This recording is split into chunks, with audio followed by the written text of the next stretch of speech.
Okay, so some people couldn't make it to the live, and that's okay because you're going to get this replay. So welcome to Astrology Part 3. I hope that you were able to connect with the exercises that I put together and learn a little bit about the energies. Of course, what I've put together was quite simple, but behind it all is a whole world that represent, each one of those signs. So I'm going to get into astrology a little further and hopefully get you to a point where you're going to have some more homework until we meet again.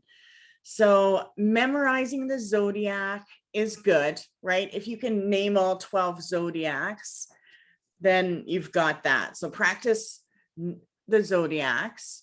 However, it's very difficult to remember the dates, like, when the cusps are. I always know 20th, 21st, around there is usually where it happens. And you also got to take a look at the astrology chart as a circle and divide it into the pie. So now I bet the chart is getting a little more realistic to you. And then the rising signs. So where do we want to go from here? We went into the houses and the personal values and all of the meanings of the different houses. So before we begin, let's take a look at today. So what does it say for today? So May 14th, and I'm going to share with you how to find where this information is every day. So May 14th, it's a waxing moon, and it is a moon in Scorpio at 51 degrees. So the moon in Scorpio creates a need to delve into your feelings as deep as possible. And you desire meaningful emotional exchanges now more than at any other time, even if it's not easy. And you're forced to change many things. Shallow relationships do not satisfy you because they are not purifying enough. The influence, because it is a Scorpio, organs influenced are the genitals, the whole root chakra area, the glands, the ovaries, the butt, the everything. So the whole root chakra area. And that is the energy of today. So kind of think about your day because we're at the end of it. And see if there is any of that in there.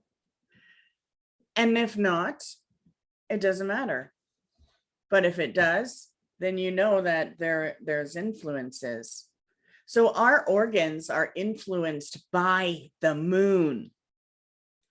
So I always like to know what moon sign it is that is being influenced by the moon, because you know what's going to happen to your body. So I want to go into that before I move forward. So write this down.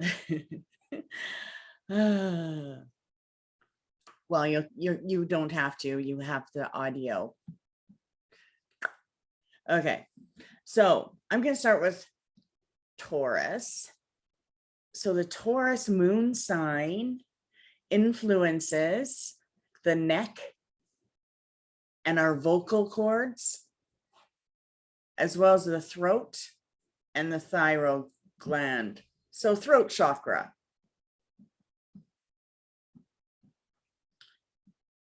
Gemini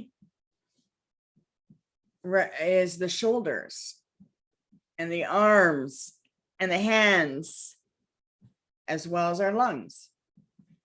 So heart chakra.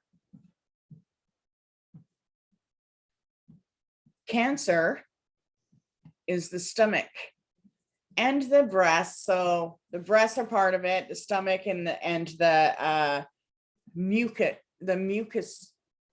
mucosa, is what it's called. And the womb and the ovaries. Those are all Cancer. Leo is the heart, our blood pressure, and our blood circulation,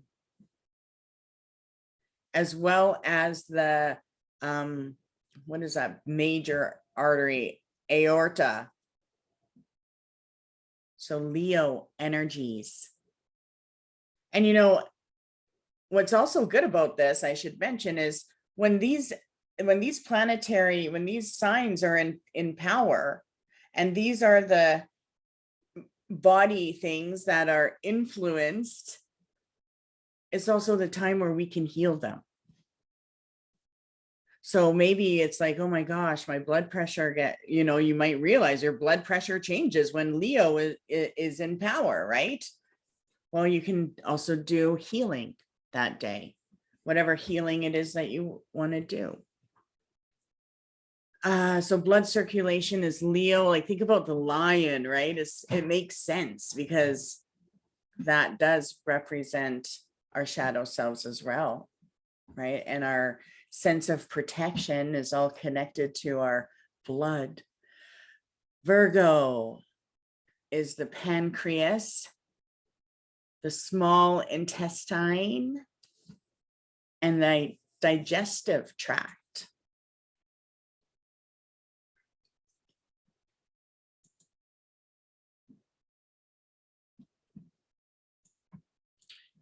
And there is more to it. So with Virgo, there is the sense organs of the eyes and the ears.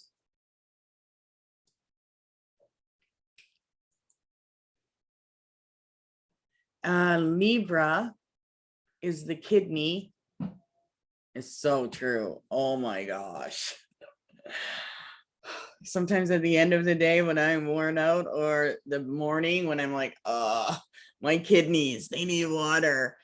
So it's the kidneys, the urinary tract, the ureter, the bladder, the veins, and the skin.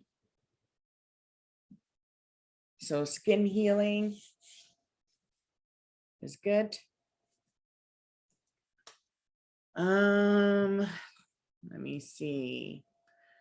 And the other thing that I should mention about Libra, which I find quite interesting, is that it's also not just skin, but the organ of touch, as well as insulin. So your body's natural insulin. And I'm type 2 and a Libra. So obviously I'm still healing. So Sagittarius, I think we're at,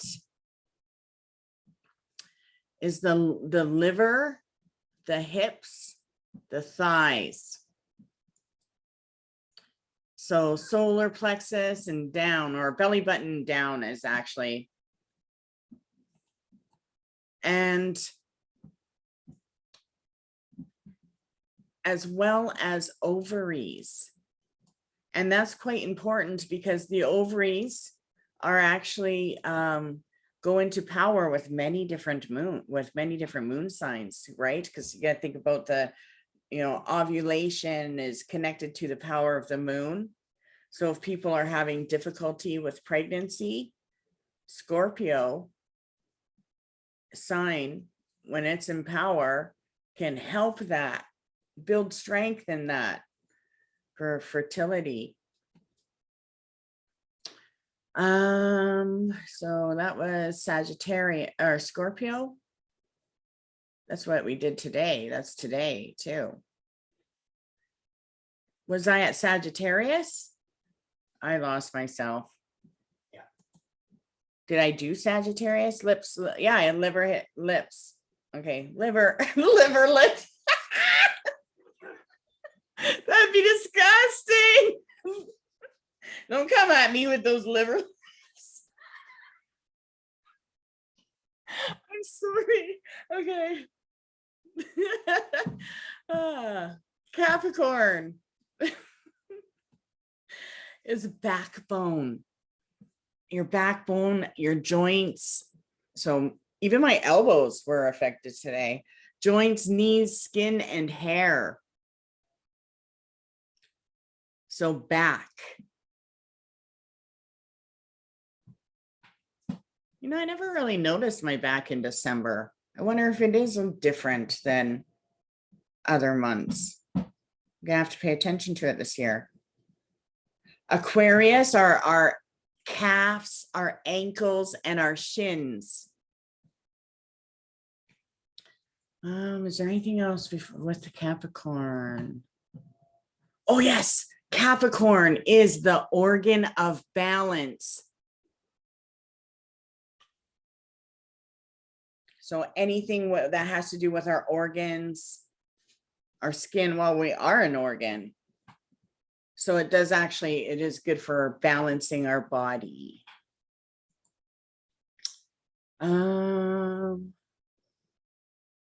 Aquarius is the calf, the ankle, as well as the forearm muscles.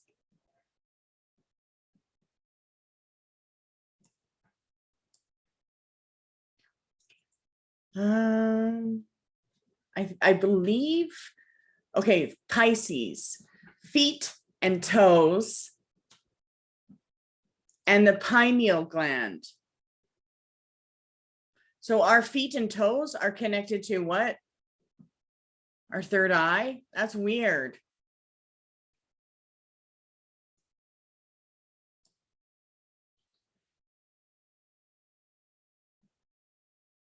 The other thing is, it's Pisces sign does affect our endorphin and melatonin.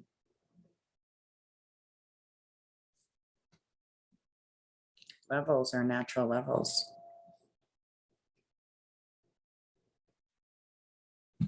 I did Gemini, I believe. Shoulders, arms, hands. Gemini, shoulders, arms. Oh yeah, I did that. But do you have sensor and motor skills for Gemini? Put that down. Sorry, sometimes. Okay, Taurus, what was that? Let me see. That was today. Yep. Neck, vocal cords is Taurus. That's not today. Today is Sagittarius. So when you think about the power of Sagittarius in our body, right? Our crown, our root chakra is being affected, and our emotions. Oh, Scorpio, I didn't do. Sorry. Oh yes, Scorpio. See, you already know those 12 signs. Look at you. So Scorpio is our genitals, crown chakra, our ovaries, as well as our genes. So we can actually influence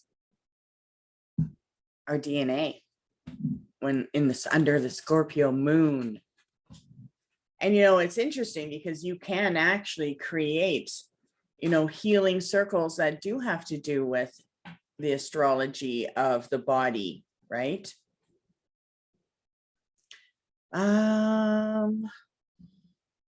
Pisces, Aries, we did, right? Do you have Aries? I'm sure we did Aries. I feel so unorganized. Why?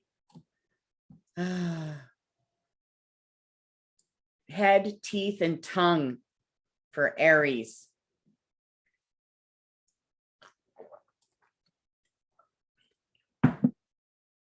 So bad tooth problems, Aries is the time to heal the mouth and the tongue and any irritated muscles, actually, as well as gallbladders. So Aries is connected to the gallbladder. I love that. Okay, so now I got to find out where we left off last week. So I know that we were getting into the comets and the planets, and I do want to get a little bit more into the planets because I find that they are the first building block. So once we recognize, oh, this planet is in power, we can utilize it for the energies and the influences as well as the healing, but also positively and negatively we're affected, right? So maybe our kidneys are sore with Leo, but we have to, so that means you need to heal it. You need to have that healing power. So what you'll find is, where should I start? So let's start with the sun, okay? And the sun is so important. 30, or what is it? 20 minutes in the sun, and you have produced vitamin D. That's why the sun, is it 20 minutes? Yep, with your arms and face. But your face and your arms have to touch the sun, and you actually produce vitamin D. I love that. We produce vitamins. So the sun is something that's so important every day. And, you know, the ancient ones always believed that when they came out of sleep, this was the purpose, right? So they believed that they entered into the human world and they entered the spirit world. They didn't believe that we just lived on Mother Earth or Middle Earth and Mother Earth. The ancient ones believed that we lived two different lives, right? The life of life and the life of spirit. Kind of like, yeah. So the sun is super important because it actually is, look at it as the director, okay? And it's the director who's making the final decisions of all of the other influences that are influencing your true self. So the sun's energy is meant to hit us at our core, center us, and give us our true self. So the sun power, everyone says the moon power is so magical. Well, the sun power turns us into being, how we live each day, who we are in the daytime. That's the motivator of our magic, right? You can't live your life totally bitchy and, you know, a cunt, pardon my language, to everyone, and then all of a sudden, you know, go to the full moon ceremony and be all, I'm a healer. You can't do that. It doesn't work, right? So the sun is so important in who we are becoming in our life. And so it is the executive director of our game of life or our play or our story. And it's because it activates our true self. And our true self is activated by who we are in the daytime. Pretty interesting. When I learned that, I was like, oops, I was so mad. Oh, yep. I was not a people person at all in my past. So but the daytime in our experiences create our true self, the good and the bad and the neutral and all of it, right? All of our consciousness is coming alive and it's trying to seek for that life that the true self wants. And even though each of the planets in our chart is important, they all take the orders from the sun and how we live our day. And so everyone's sun has the same inner goal. Everybody's sun, to shine, to bring our spirit alive. Like, I believe that we are divine beings that are, you know, when we're awake in our daily life, we're meant to like get what it is that we want out of it for the day. And it's like, you know, should be way more than this experience, part of me, but I think we should all be like royalty and in togas and flashes of lightning. Like that would be my perfect world. Did I miss Scorpio? No, I did that. Ugh. Okay. So, so that's what the sun does. And so the sun shows you where you really want to go. It shows us really what we want to do. And it's meant to guide us to the goods. So if we're not in that place where we're like in the goods, we're automatically should be in a healing state and focused on our healing. And that healing is, of course, not just body, mind, and spirit, but whatever it is that is not in our place. So I love the sun. And when I believe when it's a sunshine, you have to enjoy the beauty of it. And you'll even notice, and I know a lot of you are in the tarot, that if you look at the tarot cards, the sunshine is the sun is, right? It's the consciousness. So we activate our tomorrows. And the simplest way I live is I just make sure tomorrow will be better than today. I don't care about a week ago. I take mine, even though I have my future goals, I just try to make today better than yesterday. And if yesterday was good and you just added one little thing, yeah. So that's how I focus on my life. I try to make each day better than yesterday. And so the sun wants us to do good, and it wants us to be appreciated and loved. And our inner sun is our supply. So whatever light that we draw in and whatever we activate within ourselves is our inner supply of pride and confidence, and it is our identity. So if someone doesn't have their confidence, are they getting enough sunshine? You know, kick that kid outside for a couple for an hour and see how they change. They will lighten up, right? So the sun wants us to have the best life. It wants us to be a place of fulfillment. And that's what the daytime life is about, creating that confidence, our identity, and creating our best fulfilling life.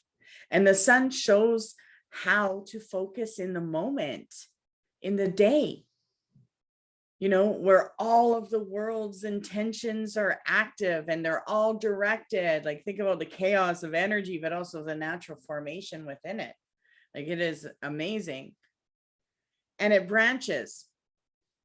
So the sun actually creates on a sunny day electrical energy, and it branches. It has no timing to it, but it can bring us the power of prediction. And the power of prediction represents the day, the moon, the hour, and whatever the moment is, whether it is the mid-heaven moment or the physical's body. So we can put all of these pieces together, but the sun is the power.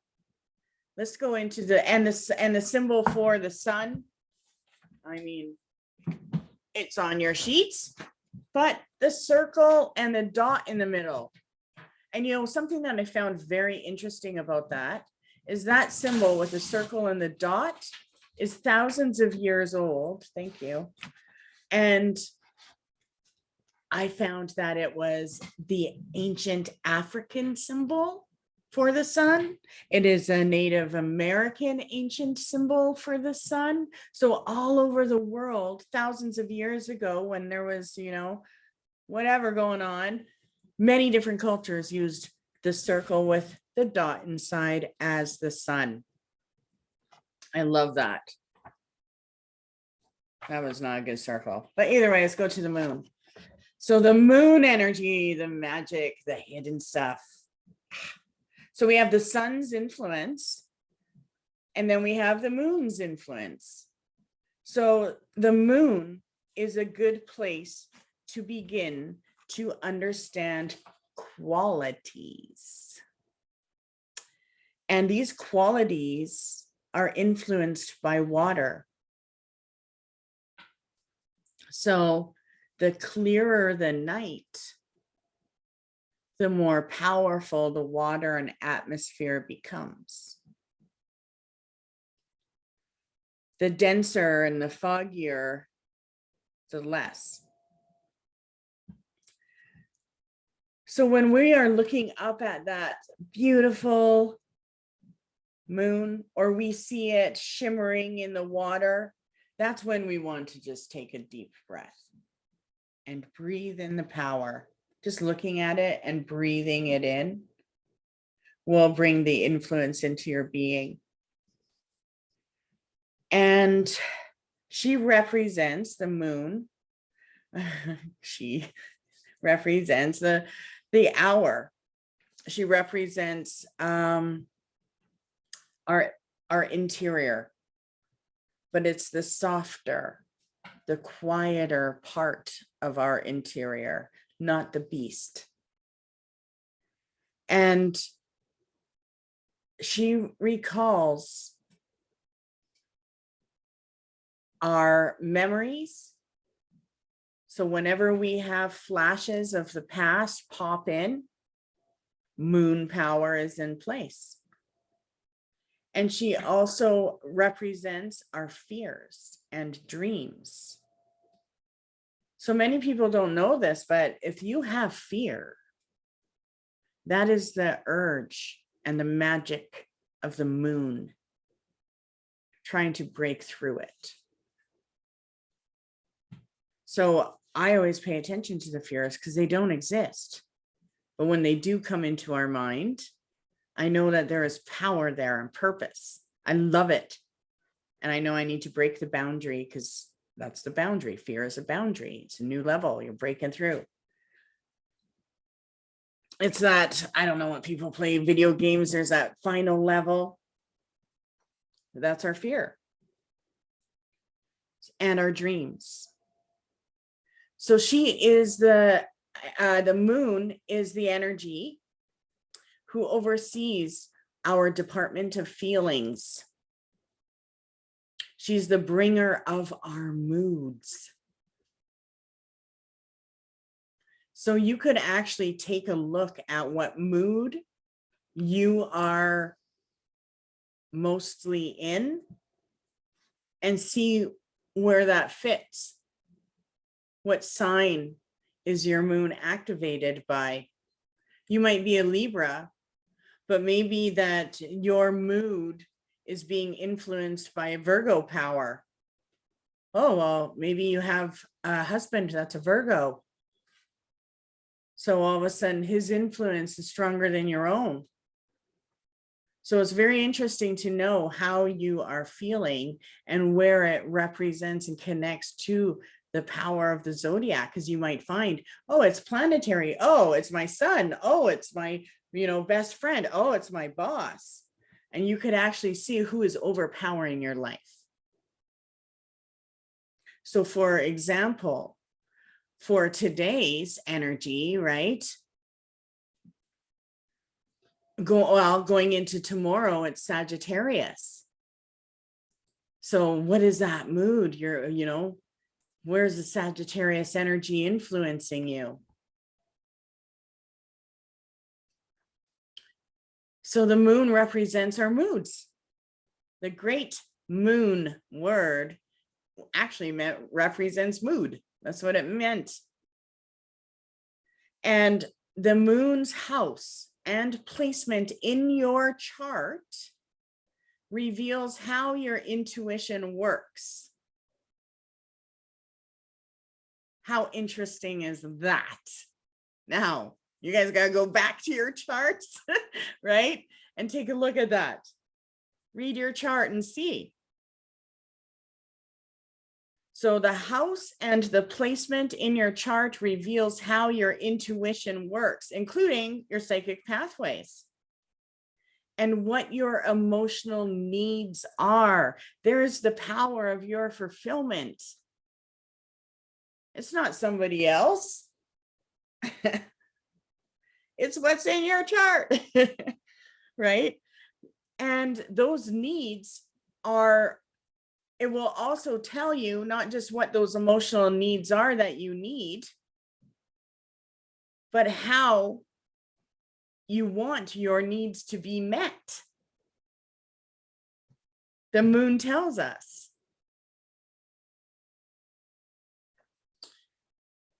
And she is also our ultimate female energy, the part of us that points to both how we are nurtured, but also how we nurture.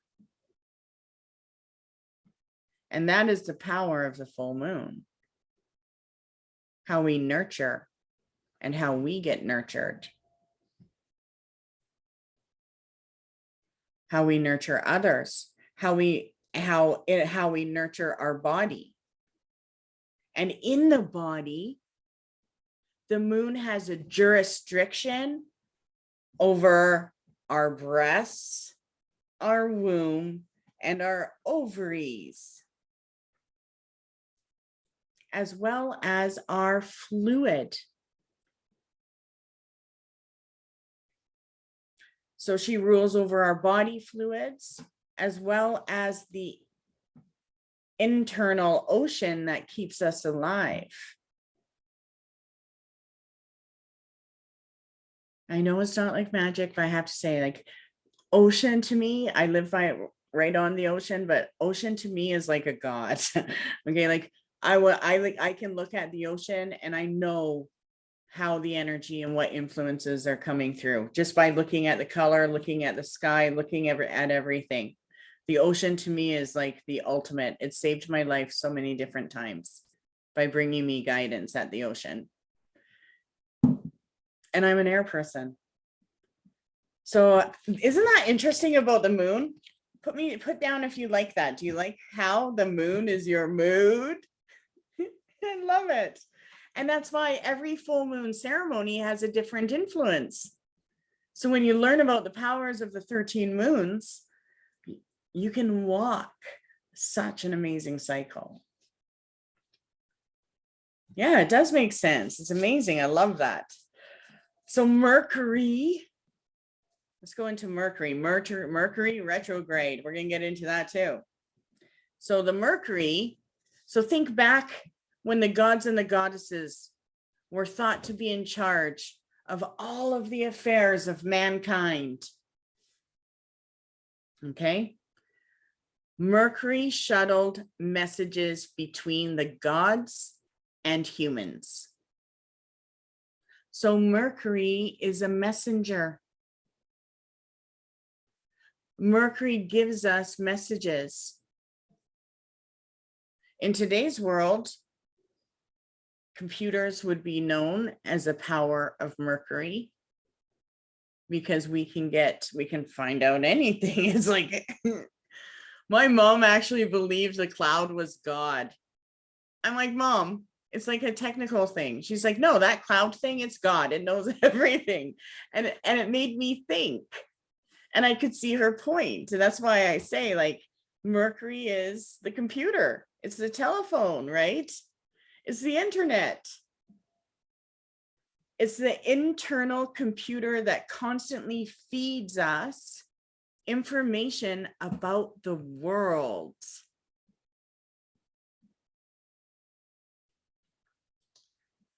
And so the position of Mercury and the house in the chart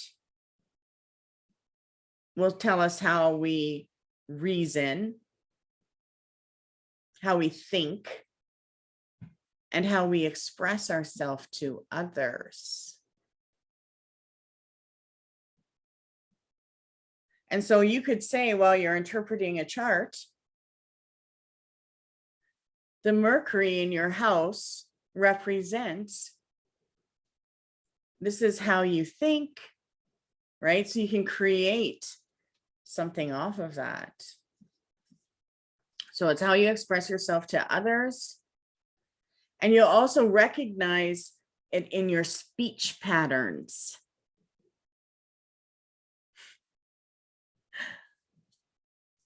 So how we communicate. And some people are like me and just roll up, and other people are like zip. And that is Mercury power. It also represents our handwriting and how we walk. The actual movement of our walk, you know, some people have that bounce. I walk straight, no bounce for me. I learned how to walk with a phone book on my head. I had to walk without bouncing. It was etiquette school. Modeling. I had to learn how to walk like a lady without and I still walk like that. It's weird. So I got influenced. My Mercury got influenced with how I walk. And also how we move through our environment. So how we move at work compared to how we move at home. I mean, think about the different beings that we are, right? We're different people to each person that knows us, right? No, whether it's our self-created or their perception, we are. And so it also communicates and operates through our 5 senses. And all 5 senses are connected to our psychic powers. So when Mercury goes into retrograde, all of our psychic powers go bleh. They'll go into an opposition, right? So Mercury operates through our 5 senses and our brain, and it makes us conscious of opposites. So the Mercury is always looking for the opposite or the problem, okay? Our light and our dark. It's our cold and our hot. It's our up and our down. And it's what we use when we have a conversation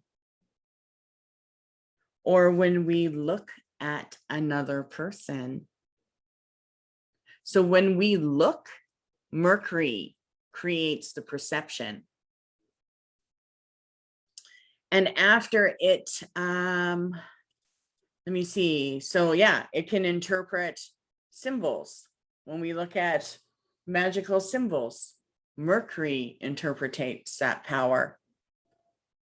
So Mercury is pretty interesting because it represents that side of us that is living totally in the present. So Mercury is present moment.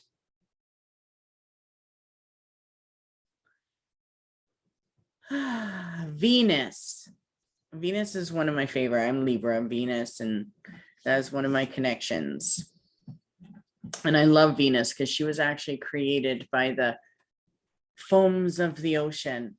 So I have an ocean connection, can really connect to that goddess. So I use her in my magic quite a bit. So Venus is the one that spends her energy supplying us with our favorite people, our favorite places, and all of our favorite things, like chocolate. It is. Venus is what I like: chocolate, music, you know, silky, what are those, satin pillows? Oh yeah, that's Venus. So Venus represents everything that we like. And it also represents that power that is activated when we get a crush or when we get that little spark. So Venus tells us how to get what we want. And you know what I love about Venus is, did you know that Lucifer was actually Venus? The morning star. The morning star is Venus. And Venus, or the morning star, is known as Lucifer. And it's because the Venus rises with the morning, or the Venus is the morning star, right? Rises with the sun, but also sets with the moon. So we get Venus with the sun and the moon. So our desires are 24/7. Okay. And Venus tells us how to get what we want. Venus enjoys beauty and comfort, and she shows us how to attract what we love, even people. So when we are trying to be charming, whether we're using our manners or we're in charge of our behavior to please others, to get what you want, the power of Venus. Venus is also that one that gets you drawn to the social chit chat. It wants the smiles, the hugs. It wants to be pleased and satisfied. And Venus is who is the one that makes us feel the way we do.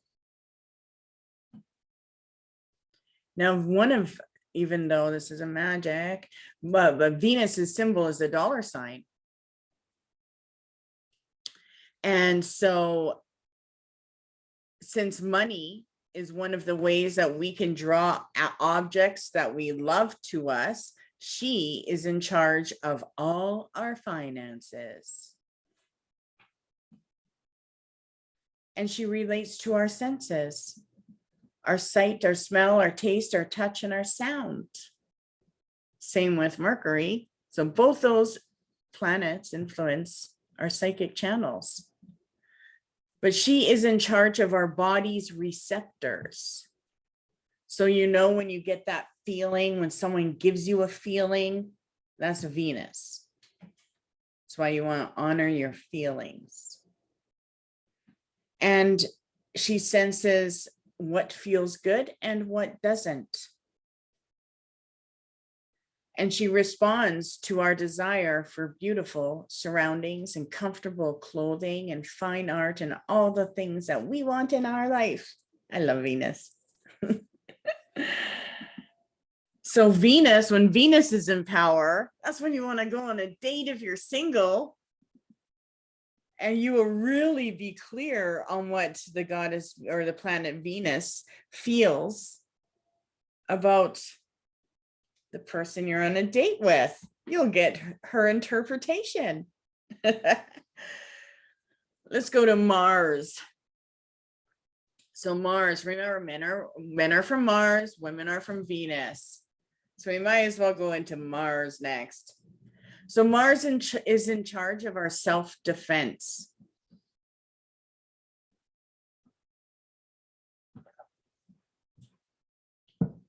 And it's our action department. So Mars is the warrior who fights back when we're attacked. And it's our own personal SWAT team. So our warrior spirit. And it's the Mars energy, our Mars energy, that makes us brave and gives us our courage. And when you look at Mars in your chart, it describes how you act on your own behalf. Mars is only concerned with you, nobody else. And he doesn't consider size, strength, abilities of whoever you're up against. He doesn't care, because he's the side of you that initiates it all for you. So he is your fighter. Mars is your fighter. He's also in charge of how you assert yourself and how you express your anger. So, I mean, like, my Mars is like the biggest, hairiest beast you'd ever see.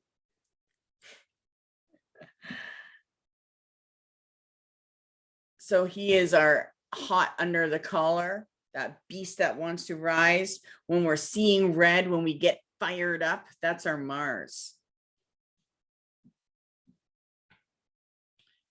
And Mars is what we actually use to be passionate and adventurous and bold. But Mars is also the violent type. It's actually very accident prone. Okay, so when all of a sudden, your energy's not right and weird shit starts to happen, that happens. If my energy is not right, chaos. Okay, it's so bad. It's like I have to be a certain way where chaos hits. But yeah, it is the one. So we do want to have our self-defense mode in a place where we honor the spirit and we accept that it is okay when we need to fight back. And that happens every day. Mars is in power. And it is the part that can make people violent. It's the accident prone one, or when there's cruel energy. So whenever there's those energies in play, you have chaos in play, we can actually do magic with Mars. Carve a candle with a Mars symbol and light it up during the power of Mars, the hour of Mars, which we're going to get into too. So he's in charge through the situations that we need to be headstrong. And he corresponds to our head, our blood, and our muscles. So Mars is our warrior. And some of you might say, I wasn't born with a Mars sign in my chart. It's like, look where your Mars is and see what house is your fight.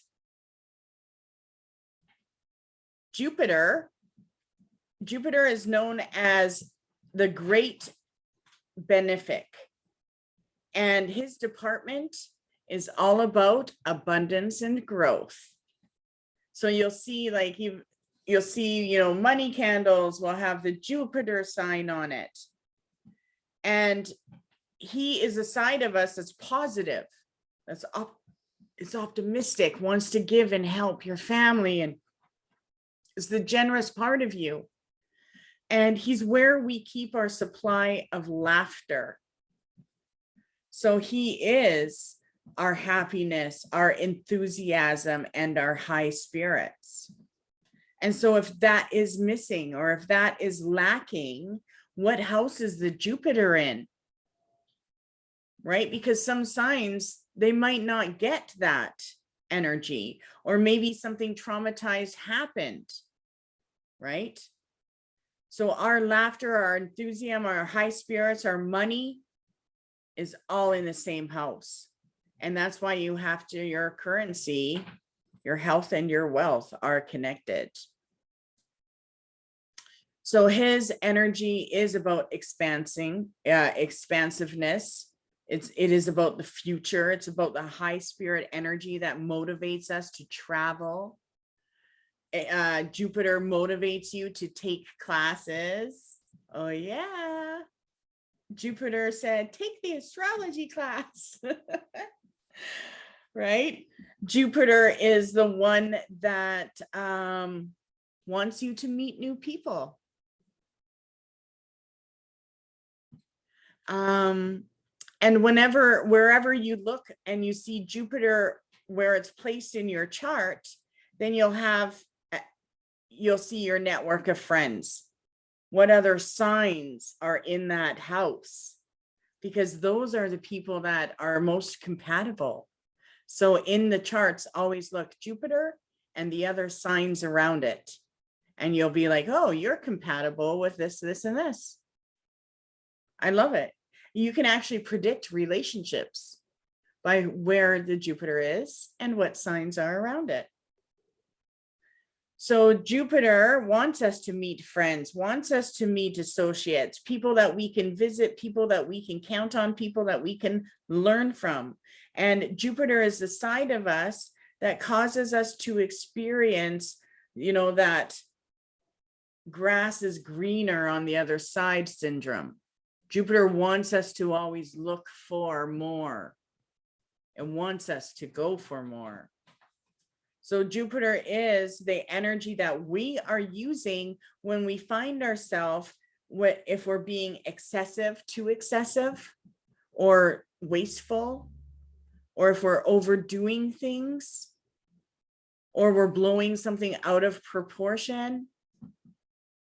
Words like to and always are the property of Jupiter.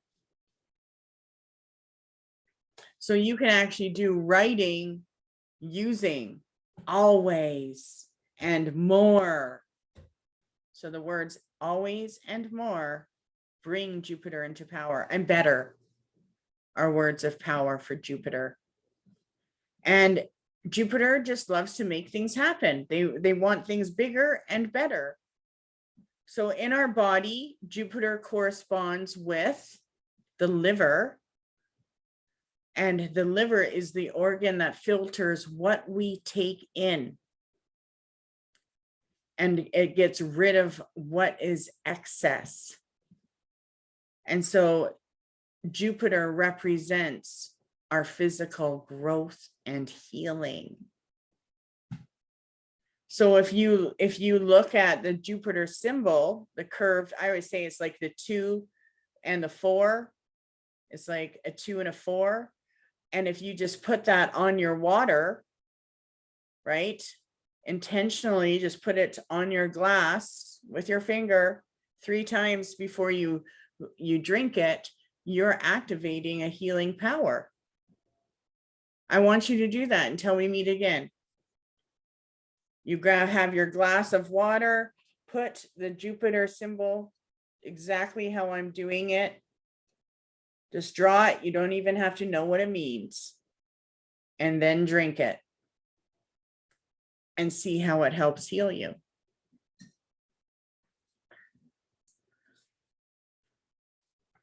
Let's go to Saturn. So Saturn. Yeah, that's what I want, Saturn. So Saturn represents withholding and resistance. So you can actually find out what a person is resisting. And it's natural. They're born with that resistance. Maybe that resistance is somebody's sign. And you're like, I just don't click. And you're like, oh my God, that's in my sign. That's in my house. That's totally why I don't click.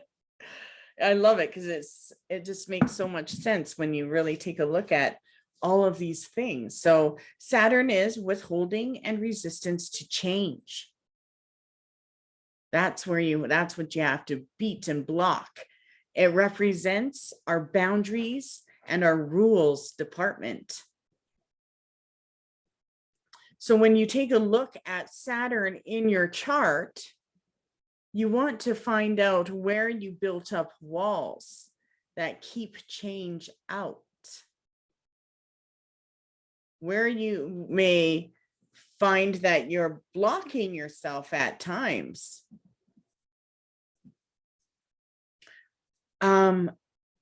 And Saturn is also the authority inside of us. It's the one that wants us to break through what we fear. So it represents breaking through fear and failure. And so whenever we act out of line with ourselves, you know, that feeling, and it's like, oh my God, I can't believe I said that. That's the Saturn.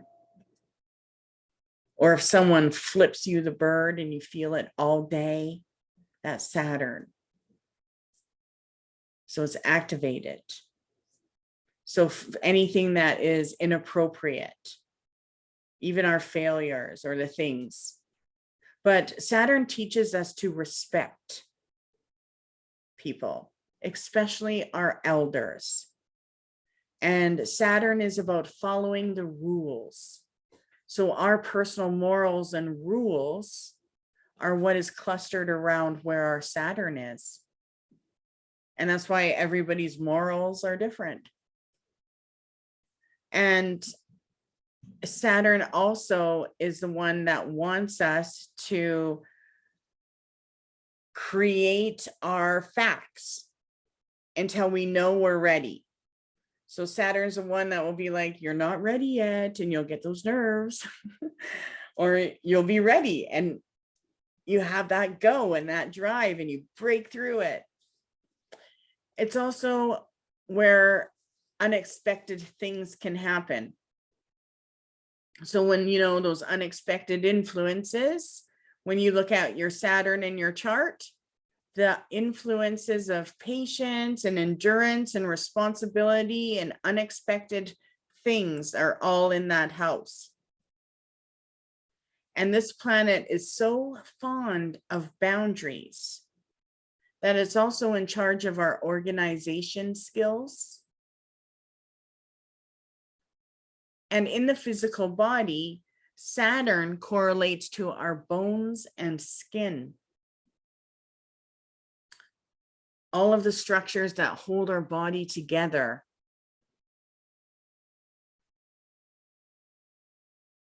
We're going to go into Uranus. I mean, like, why do they have to name it that?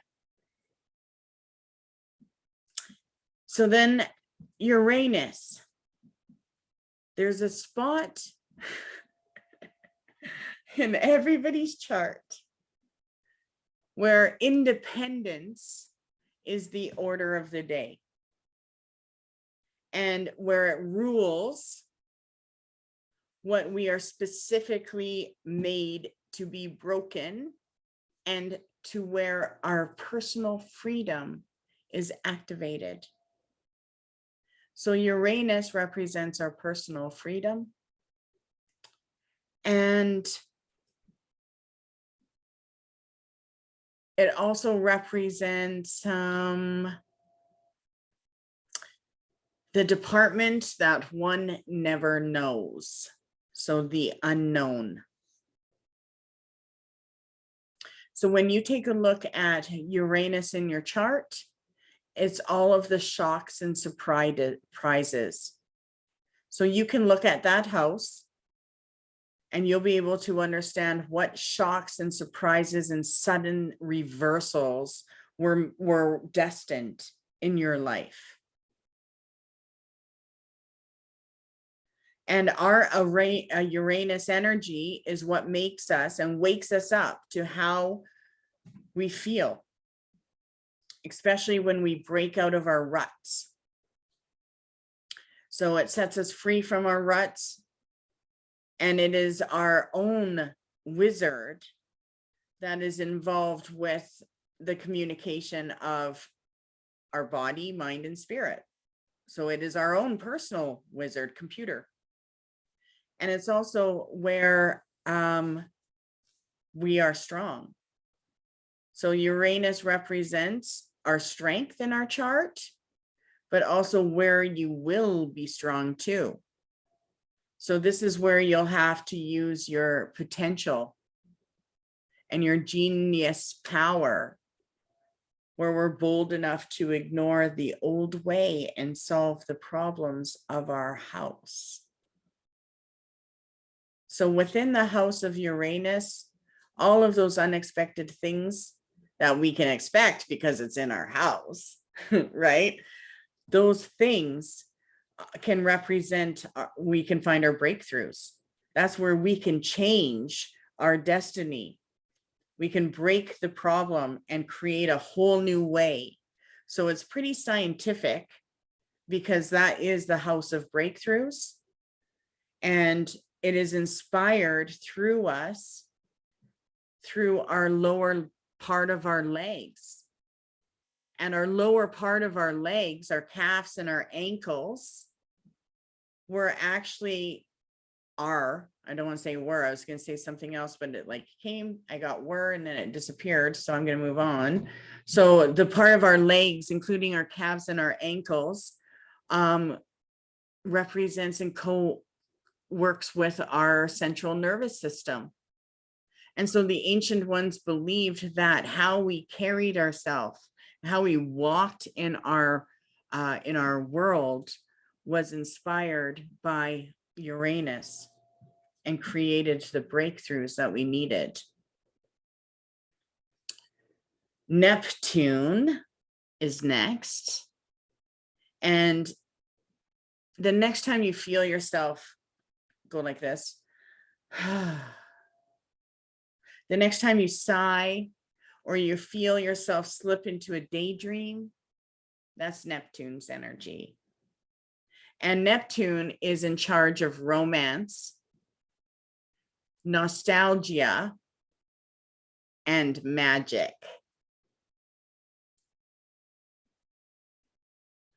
And although Neptune's official title is the head of the Department of Avoidance and Fantasy,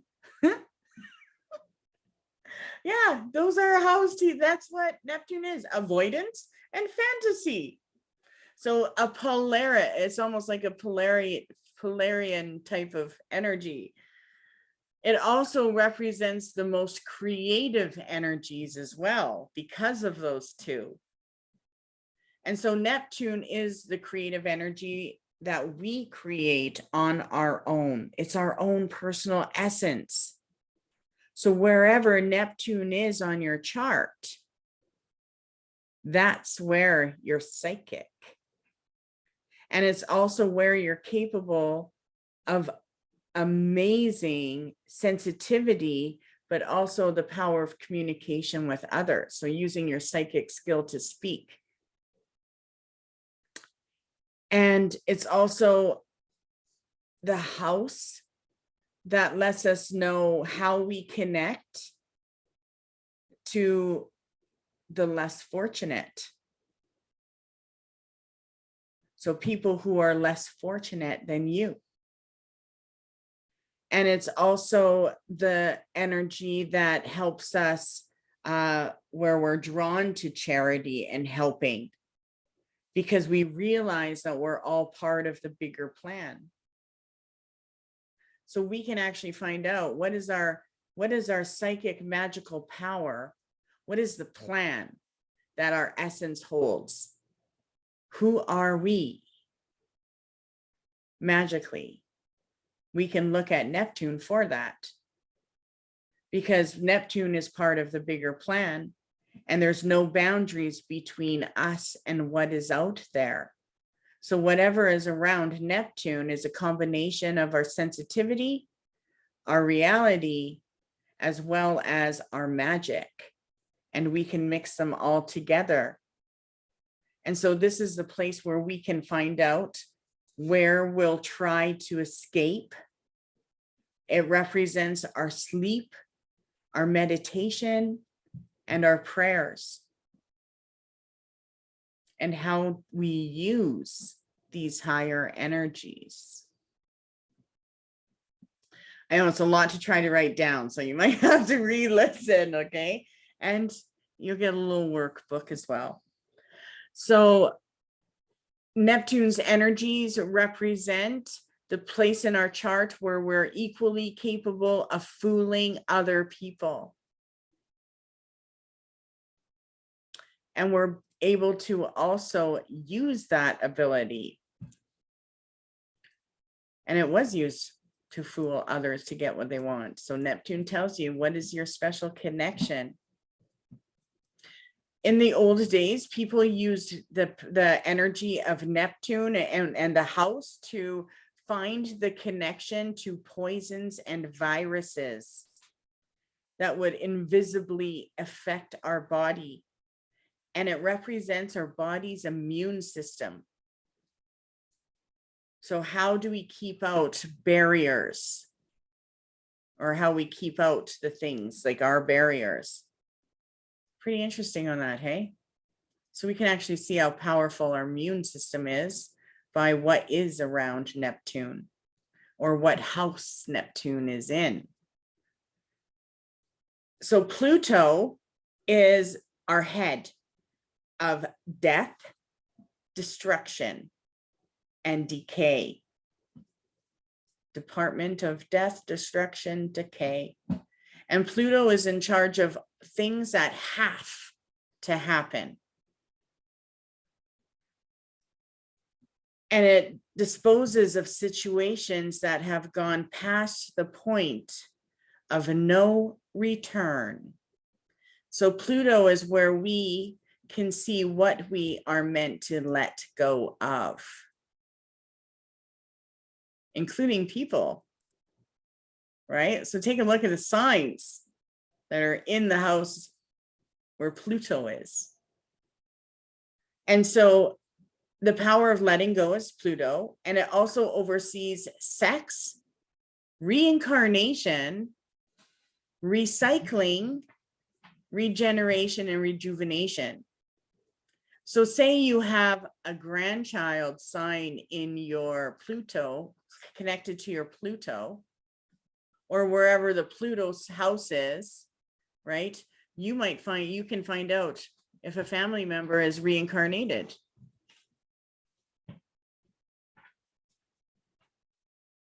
So reincarnation represents what signs are connected to your Pluto, because there is the past life connections. So Pluto can be very intense. It represents the circumstances that teach us about agony as well as ecstasy. So when we look at Pluto in our chart, that is our state of turmoil or evolution. And I said or. So take a look at it.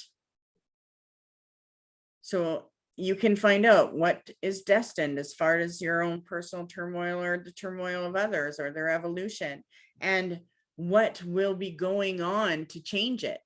So this is a side of us that realizes that whether we like it or not, life goes off or life goes on after tremendous loss. And it's the side of us that will make us reflect on our losses down the road, so we can actually predict it, as well as try to make sense of them. And most importantly, Pluto rules life and death and rebirth. So if we need to do healing because of an accident or something like that, we can use the symbol of Pluto and to call in the healing power of life or rebirth, or to ease someone if they're crossing over. Pluto is where we will understand the importance of the life, death, and rebirth process. And it's actually where we can become amazingly strong if we can use this transforming energy and see where the power of transformation is that we can tap into. So in the body, Pluto is associated with our reproductive systems, as well as the invisible process of life and death. So Pluto's in charge of our maturity. So those are the planets. And the first building block that you can do when you're putting people's reports together or interpreting them. So let's go into the second building block. So the first thing is the planets in the chart. Now we want to go into the second building block of the signs. So every sign is built of three things. They are masculine and feminine. No, just a minute. Blech. Yes, the polarities. Okay. Okay, so the second building block, every sign is built of three things: an element, a quality, and a polarity. And each of these, and understanding each of these, will give us a head start toward understanding the signs themselves as we're taking a look at them. So the polarities of the masculine and the feminine, the words masculine and feminine are often misunderstood or confused, especially when it comes to the context of astrology. In astrology, masculine means that an energy is assertive, aggressive, linear. Where the feminine means that the energy is receptive. It's magnetic and it's circular.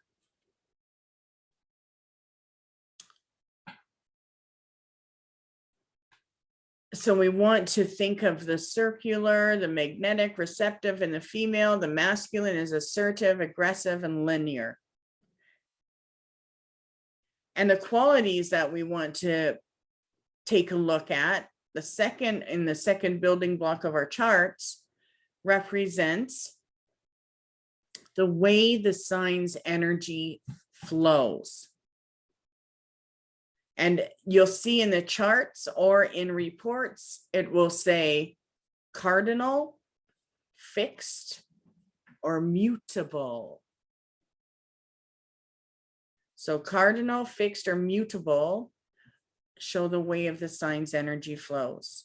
The cardinal signs are the energies that initiate change. So cardinal signs operate in sudden bursts of energy. The fixed signs are thorough and unstoppable. They're the energies that endure. So they take projects to completion. And sometimes they'll block change. So they'll block change at all costs and will also keep something regardless of whether or not it should be terminated. And the mutable signs are flexible. They're changeable. But they can be scattered or they can be like inconsistent. And then we have the elements. So the elements are fire, earth, air, and water. And the fire signs correspond with the spirit and the spiritual aspects of life.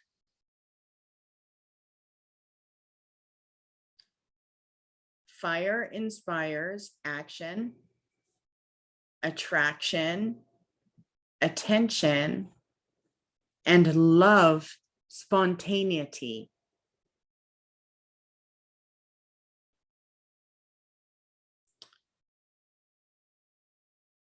The earth sign is the solid, practical, supportive stability.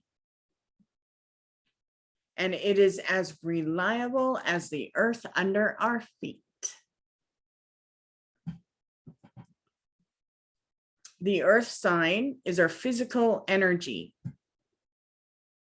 and is concerned with all of our tangible needs.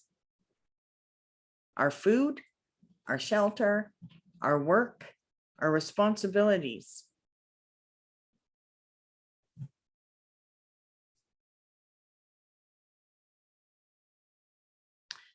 Air signs are all about the intellectual or mental sides of life.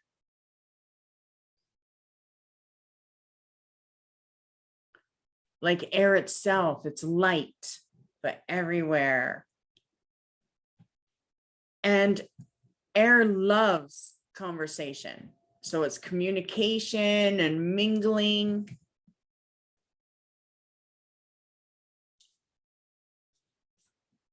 Where the water sign corresponds to our emotional side. It's changeable and subtle. and it filters. So water signs gauge the mood in the room. That's what we feel when we enter. And it's like, oh, I like this place, or oh, I need to get out of here. That's our water element in our sign. And it operates on what it senses from the environment. So think about that.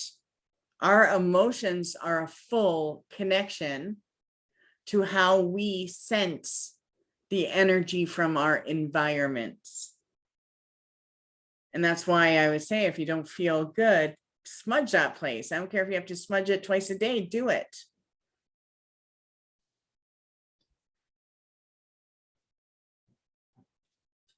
So let's go into, now we did a lot on the signs. We did the Aries. So when you see in the signs or in the charts, Aries, masculine, cardinal, fire, now you know what that means. So for example, Aries is ruled by Mars and it is cardinal fire. So hot, impulsive, ready to go. And Aries planets are not known for patience. They ignore obstacles. And they choose to focus on the shortest distance between where they are and where they want to be. So planets in Aries are brave and they're direct. And they are often very good at initiating projects. But they are not, however, eager to finish them. Okay, so they'll leave their projects undone for like the last minute or not finish them, or they'll leave their projects undone, but they also need physical outlets. So they have to be powered by energy. So anything that will give them power, otherwise their need for action will turn into stress. So their main energy has to do with exercise, hard work, competition, and food. Yeah, I think they're the ones that can just eat anything and their health is, they got that burning, strong immune system. Taurus, I'm going to go into it quickly. So Taurus is feminine, it's fixed, and the element of earth. Taurus is fixed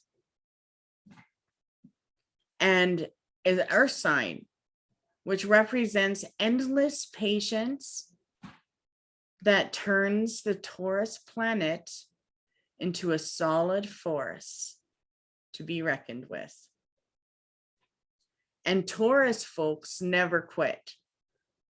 They're stubborn. And their reputation is that they are stubborn and they earned it. Like they're good at pushing through. They're responsible, they're reliable, they're honest, and they're practical. And they stick to it. So a lot of other planets can envy their focus. And they're not afraid to work hard. Since Taurus is ruled by Venus, it's not surprising to find that these people are sensual, they like luxury, and they're loving. But they love to be spoiled with the best. They like good food, fine wine, even anything beautiful or travel. They need also quiet and peace, and they don't like schedules to be disrupted.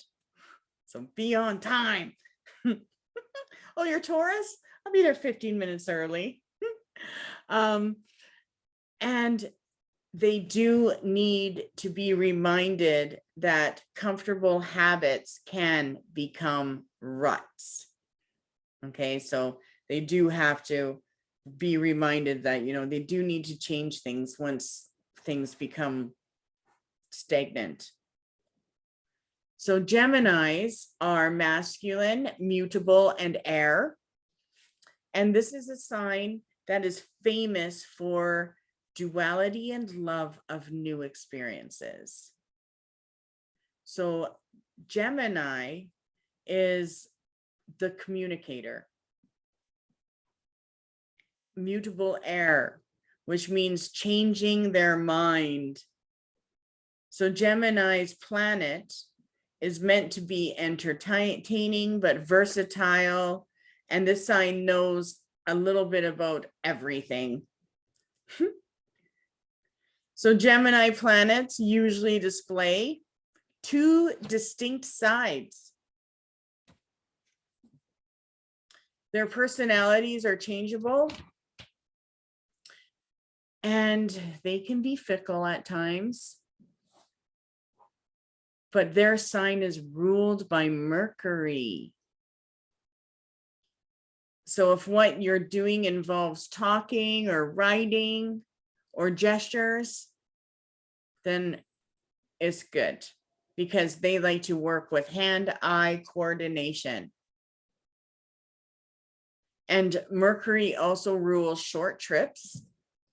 So traveling or sales, like work with little short trips would be good.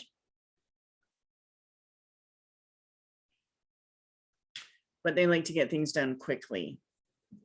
So Cancer is feminine, cardinal, and water. So Cancer is cardinal water.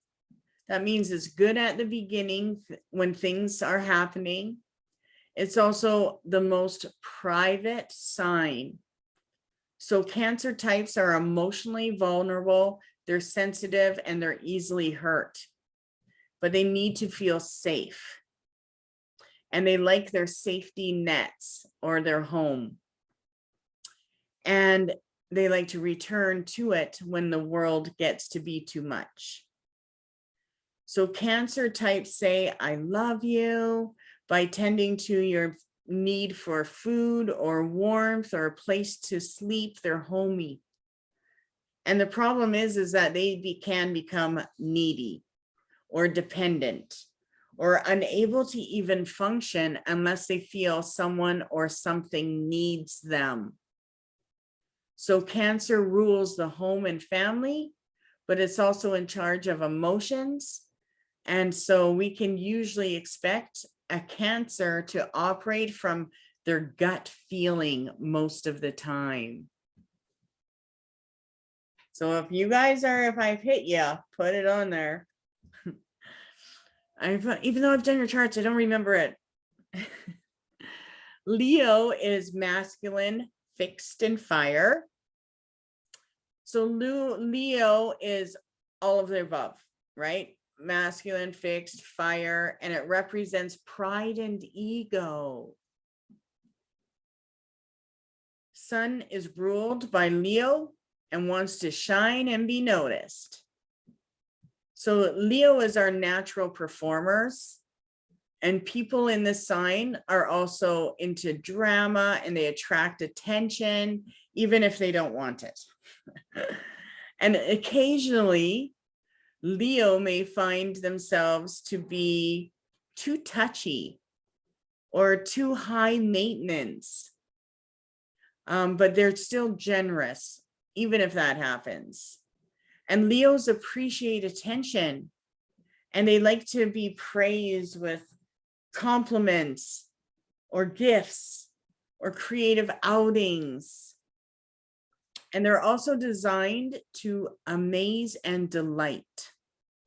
Leo specialties are having fun, entertaining, and making big entrances and exits. So you want to take a look, where is the Leo in your chart? What house? Virgo is feminine, mutable earth. And Virgo may seem picky and critical, but they may be too simplistic because they're a mutable earth sign. Virgo planet delights in helping and is willing to adapt to any task. and they have a keen eye for detail. And their details may be another way to interpret a Virgo's automatic fault-finding ability. And when Virgo's eye for detail combines with the ability to fix almost anything, you have a troubleshooter that can do anything. So they have superpowers. And this sign practices discrimination. They're analyzing, they're critiquing, and they're suggesting remedies to potential problems. This sign is also wonderful at making lists, agendas, and schedules, but also it's important to keep Virgos happy by keeping them busy. You're like, yeah, right, I want to relax. But that is the Virgo, beautiful earth. They have to, Virgos are happy when they're busy. So Libra's masculine cardinal air, and Libra adores balance, harmony, and equal give and take. And that is a big one for them. So they're a more charming sign that would be difficult to find. Because Libra's cardinal airy nature wants to begin things, and they're entertaining and they're socializing, and they always have priorities, and they are expert when it comes to people pleasing because their Venus ruled planet specializes in manners, courtesy, and small talks.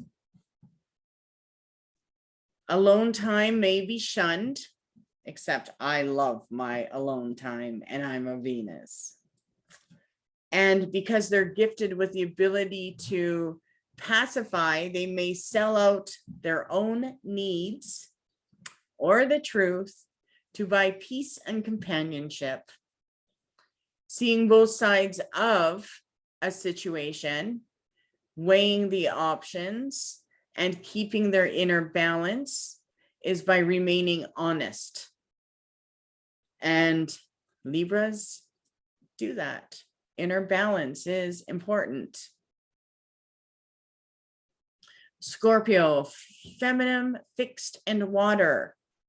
So planets in this sign are detectives. And they're excellent at strategy. And Scorpios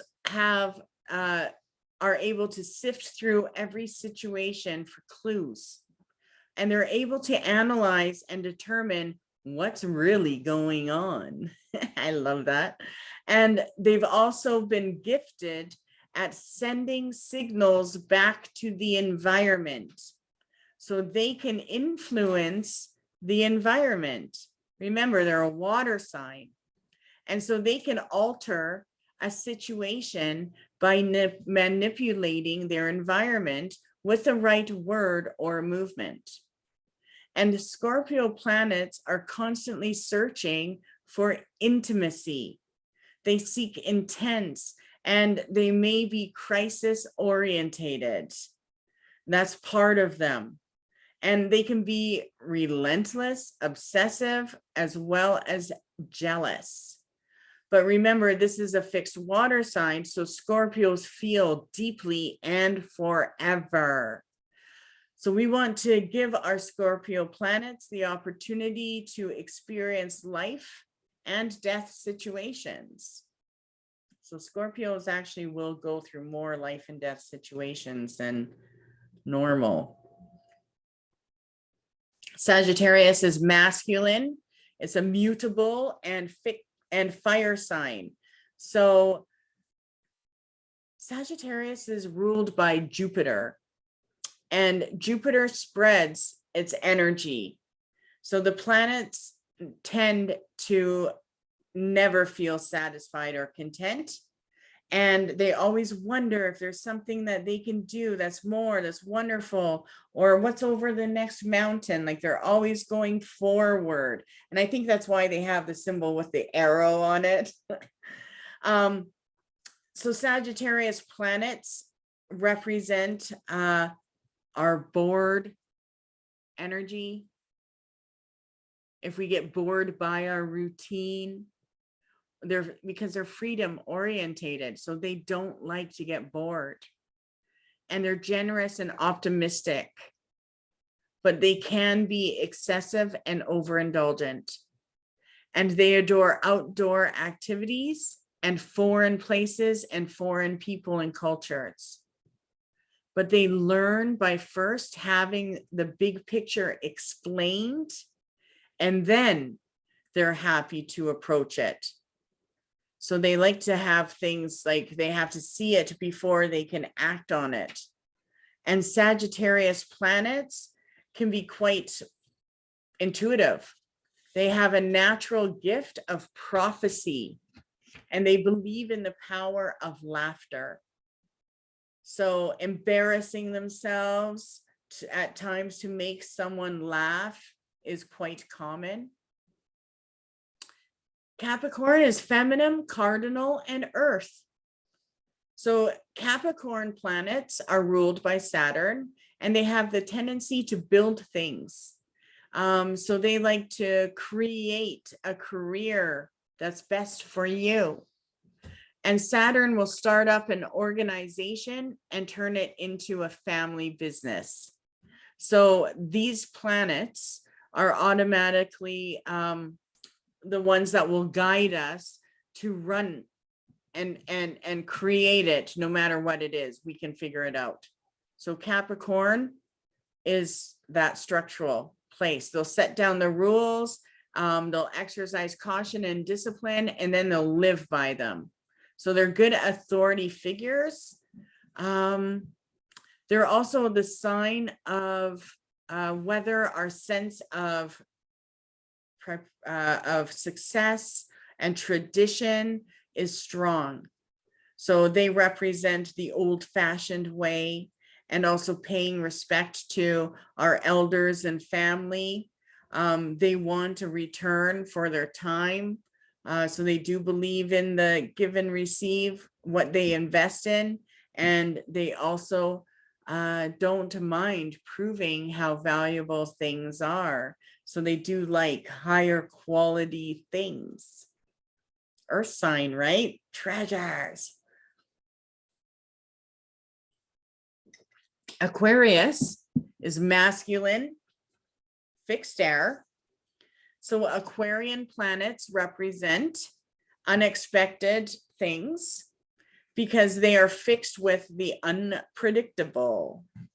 So air signs get a lot of unpredictability. And this sign's ruler is Uranus, which gives us credit for the energy it facilitates with invention and personal conquest, or humanitarian, I guess. But they want to amaze the masses. And they are meant to have an audience. So they create their own rules. They will fight if they have to. They're very strong, and they will break tradition. So they're the tradition breakers. They adore change, and they often want others to perceive them as unstable or unreliable, or, you know, like that naughty side, I guess. But when the Aquarius energy activates, the commitment it has is connected to intellectual ideals, as well as the sign of what they should possess. So it does represent attainment. Pisces is feminine, mutable, and water. And mutable Pisces can't separate itself emotionally from whatever's going on. And this source is something that is considered their power of compassion. It's also the source of desire to escape reality. So they are a natural empath, and they can get to the point where they can't get out of what they bring in.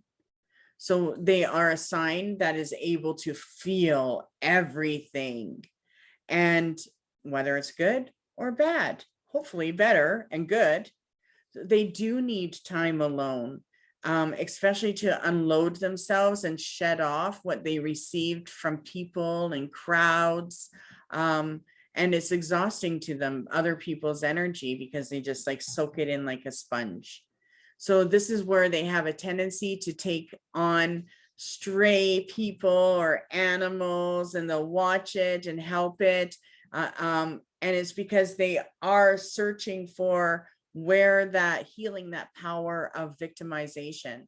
So they are natural healers of people who have been victimized, and they are able to make change, good change, because of it. So they can see that, they can find the way out of it. But Pisces planets are the ones that see the best in people or situations. And they get disappointed when reality sets in, because their way is usually more romantic than the rest of the others. So they get let down by people, right? They sponge it in, they feel it, and it's like, why don't people feel the way I do? Or I do this, why aren't they doing that? So they are sensitives. Now we're going to go into the third building block of reading the charts. I'm just going to adjust my seat there. Okay, so these are the houses, and we talked about the houses, and I don't want to get into all 12 houses right now, but remember that houses are represented by the 12 pie-shaped wedges in the chart, and they're like rooms in a house. Each one reflects the circumstances we create and encounter in specific areas of life. So one room, the sixth house, relates to our daily routine and work, while the 11th house relates to groups that we may be afflicted with, where the sign Aries or Taurus, for example, on the cusp of each house, tells us something about the nature of the room behind the door. So the lines on the pie represent the doorway. So you can look at all of your lines on your chart, and if you have a whole bunch on the line, that's a doorway of power. Okay. So wherever your signs show up, and sometimes they're outside of the chart, you just got to look at where the planets are. Remember, it was like a drawing over the earth. So it's not going to be like all shoved in there pretty like a vision board. Sometimes our sign chart, you'll see charts that look confusing, and it's like, oh my God. But they represent the doorways, and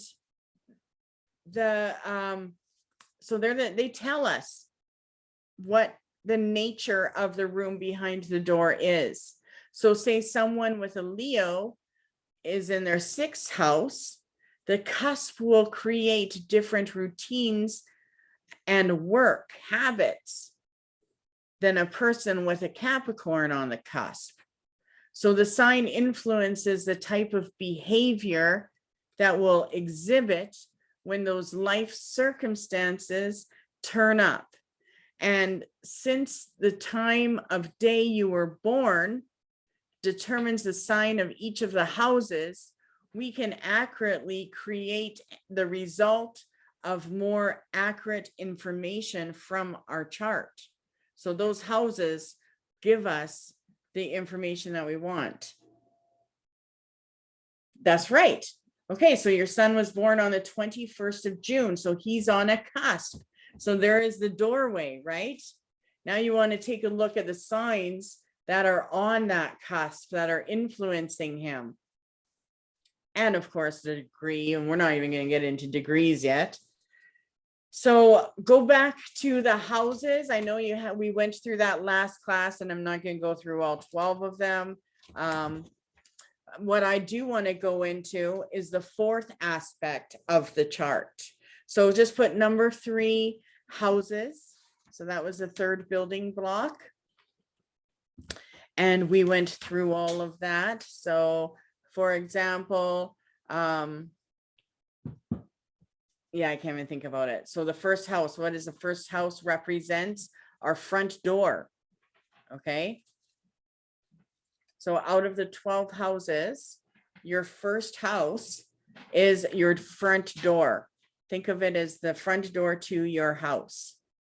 And the sign on it is known as the rising sign or the ascendant, which describes the way you move, the way you dress, and the overall condition of your body. And it relates to the first impression you make on people. So your first house is you. Well, it all is, but you know what I mean. What I just said. Where the second house is how we handle the possessions we hold dear. Okay, so we went over that last class, and you can always find more and more information, but let's move on to the fourth building block of reading your planet or reading your chart. So the aspects and transits are the fourth building block. So when you take a look at the chart, you'll see that planets form angles to one another as they move through the heavens. And the two planets, if two planets are 90 degrees apart, they form a square. And if they are 180 degrees apart, they're in opposition. So planets in aspect have 24-hour communication going on. And the particular angle that separates any two planets describe the nature of their conversation. Okay? And that is the conversation between the planets that they join or they're letting go of. So let's go into the conjunction. So the conjunction is at 0 to 8 degrees. And that is known as the conjunction. And the conjunction is when we hear that two things are operating together. So two things are operating in conjunction, they're operating together. And this holds true with planets as well as two or more planets conjoined. They represent a team. So the Venus and the moon work well together because they're both feminine and receptive. But the sun and Mars are both pretty feisty by nature and may cause conflict, where planets in conjunction are usually sharing a house in your chart. So you'll see some charts will have more than one planet in it, right? And then you want to look at all of the degrees. So on your chart, you'll see a little box that shows all of the degrees. Now, the sextile is 60 degrees. And the sextile links the planets to compatible elements. So planets in sextile are either in fire and water signs. Or no. Okay, planets that are sextile are either fire and air signs or earth and water signs. So these pairs of elements are getting along well. And the sextile degrees, 60 degrees, encourages an active exchange between the two planets involved. So these two parts of you are what will be eager to work together. Okay. So sextile, I always think 60, sex, working together. And then you look at those planets. Now the square is the 90 degrees. So the 90 degrees, the square, rules planets and puts planets at cross purposes. So friction develops between them, and one will constantly challenge the other. And then you can see squares operating in someone who's fidgety or constantly restless. And although they're uncomfortable and even aggravating at times, the square points to a place where tremendous growth is possible. So that's why they're active. Like, where's the growth? Step into it. That's where the possibility is. Get the action in that. So put yourself in that box. The trine is 120 degrees. And the trine is the triangle. And trines are usually formed between planets of the same element. So they understand each other. They show each other, I guess, an ease. There's an ease of communication. And they're traditionally thought of favorable connection. But there is a downside to trines, because planets in this relationship that are so comfortable that they can often get lazy and spoiled. So sometimes they'll get so comfy, they're boring. And planets in trines show us the urges or the needs that automatically support each other. So the catch is, you've got to get them operating. So this represents favorable as well as not getting boring, like always producing, right? So then we have the 150 degrees, which is known as the quincunx.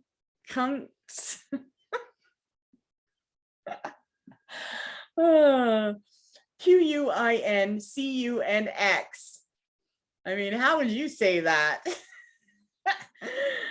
Okay, so 150 degree is the best way to say it for me.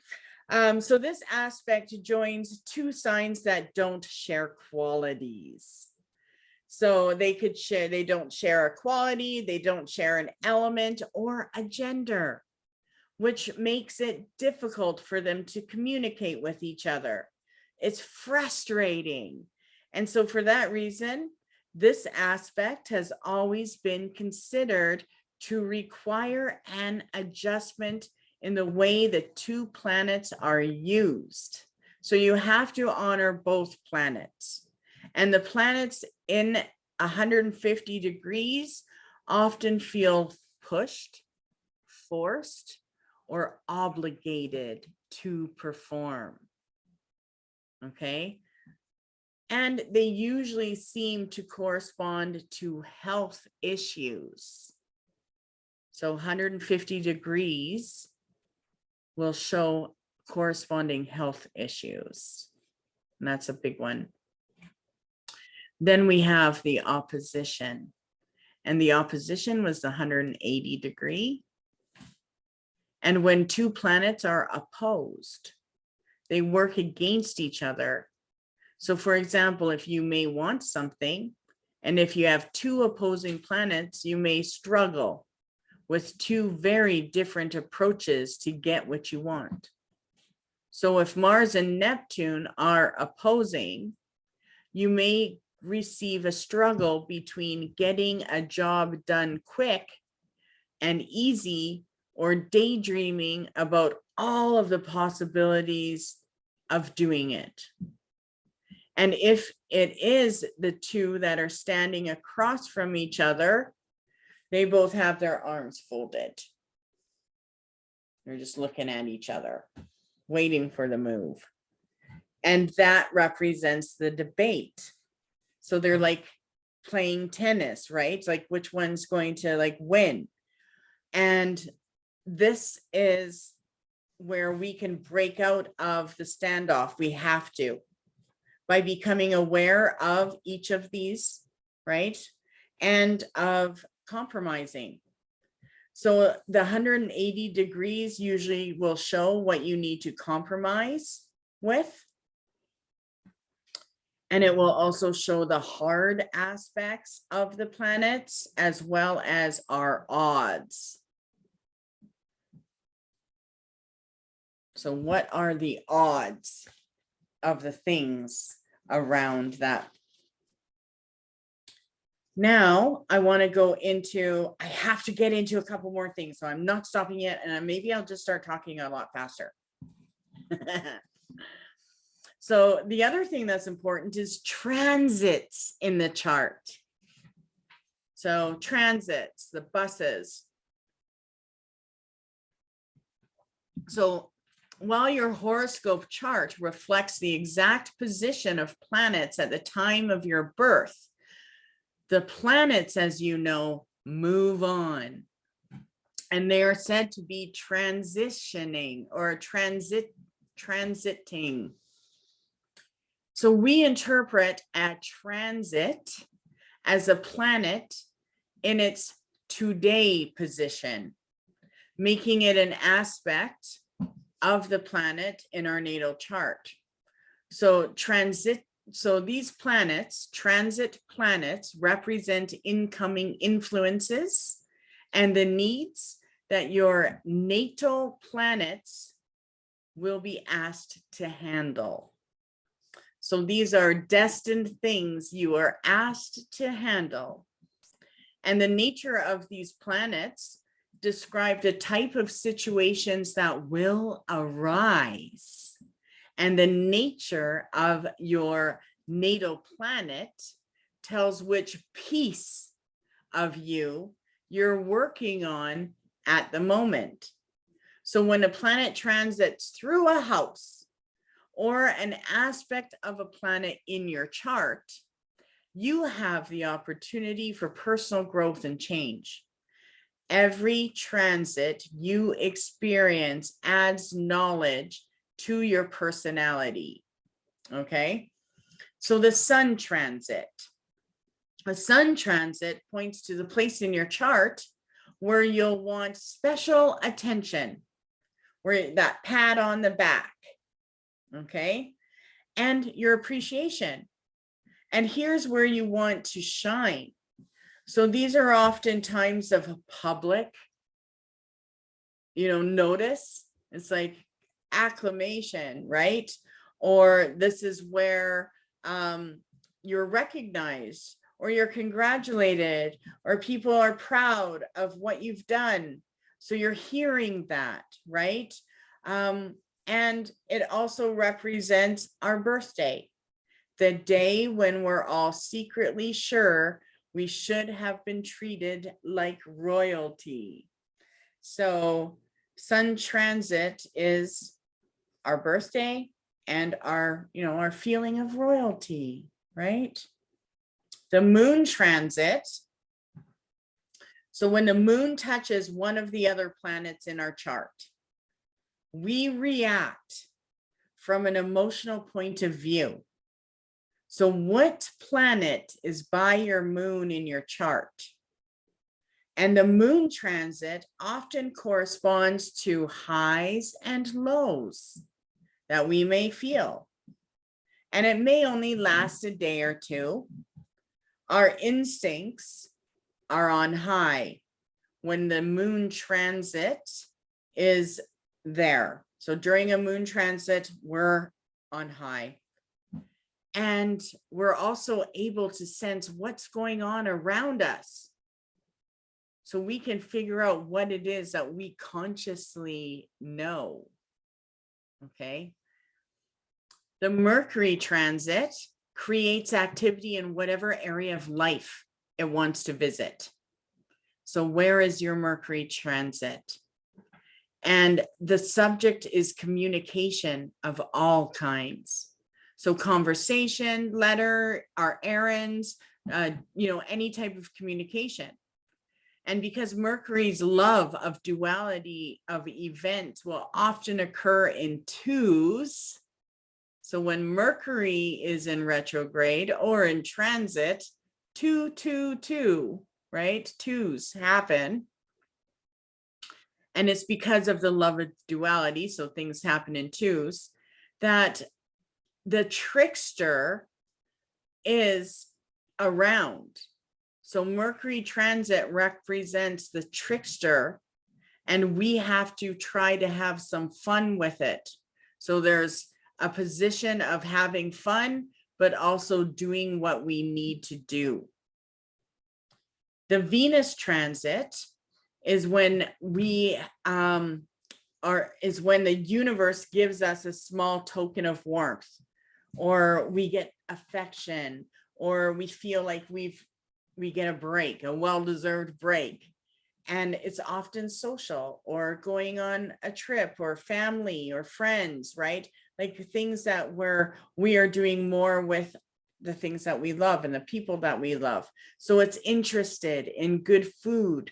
It's interested in your family and your cushy conditions that make things work.